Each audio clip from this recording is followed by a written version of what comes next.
যদি এক ফোঁটা ইমান থাকে, এক ফোঁটা ইমান যদি এক ফোঁটা থাকে, ইমান যদি এক সুতা থাকে, তাইলেও কোনো মুসলমান বিশ্ব ভালোবাসা দিবস পালন করতে পারে না। এটা মুসলমানের কোনো কিছু না। এটা জন্তু জানোয়ারের উৎসব হইতে পারে, এটা ইমানদারের উৎসব হইতে পারে না। এটা বেহায়াতের উৎসব হইতে পারে, এটা কোনো ভদ্র মুসলমানের উৎসব হইতে পারে না কোনোদিনও, কোনোদিন। আমার ভালোবাসা আল্লাহকে প্রতিদিন, ঠিক কিনা বলেন না?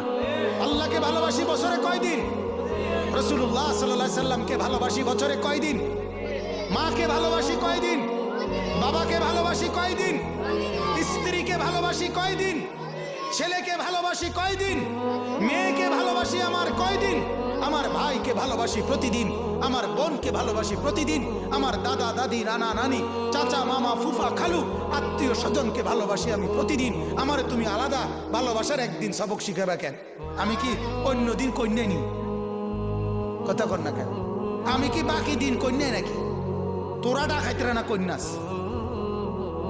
ওই ডাকাতরা বছরের অন্য দিনগুলো ভালোবাসে না, এজন্য ওইরকম একটা অসভ্য ভালোবাসার দিন বাহির করছে।